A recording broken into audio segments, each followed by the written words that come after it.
আমাদের ভিতরে যে পুত্রবধূ ভদ্র আচরণ করে, এই পুত্রবধূরে হৌর হরি অত্যাচার করে বেশি।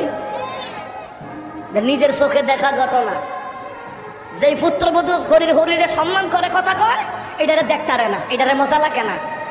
আর যেটা একটু বেজুটটা ডহের গারতেরা, এইটারে হৌর হরি ডরায়। আসেনি আসেনি মনে করছ করে বেহেস্ত গিয়ে হইতালে বা নামাজ পড়িয়া তেল মাঝে ছাইরা দিব, ফিডা ঠেলা গাদির লোকে গদিও রাখতো না ফেরেশতারা। কি কথা কয় না দি? যে পুত্রবধূ নামাজ পড়ে হৌর হরিরে শ্রদ্ধা করে কথা কয়, এটার দাম হইতো নাই সংসার, এটার দাম হই নাই। যেটা বাচ্চার সিটার মিশা কথা কইতারে হৌর হরি এটারে ডরায়, এটারে কদর করে।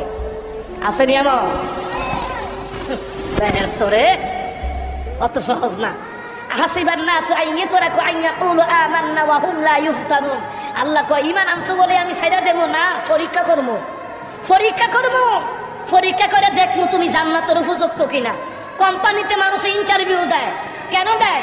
কোম্পানির মালিকটা ইন্টারভিউ নেয়, এই চাকরির উপযুক্ত কিনা ইন্টারভিউ এই জন্য নেয়।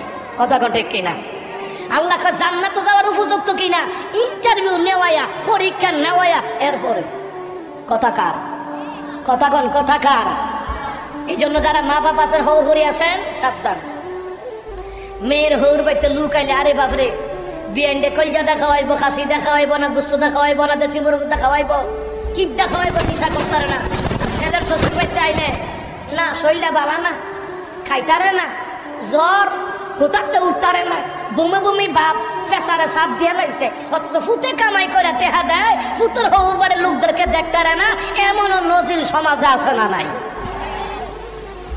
মিলাইয়া দেখেন যে আব্দুল কাইয়ুম মিয়াজি মিথ্যা কথা বলে না, রিসার্চ করে কথা বলি। এই ব্যাপারে আমার অনেক অভিজ্ঞতা আছে, হিসাব করে দেখেন গিয়ে সংসারের মধ্যে। আজকে পরিবারে শান্তি নাই, পরিবারে মুনাফিকি ঢুকছে, মিথ্যা কথা ঢুকছে। আর আপনার মিথ্যা কথা এমনি গুছাইয়া কইব, আপনি বিশ্বাস না করে পারতেন না। আমাদের ভিতরে যে পুত্রবধূ ভদ্র আচরণ করে, এই পুত্রবধূরে হৌর হরি অত্যাচার করে বেশি। নিজের চোখে দেখা ঘটনা।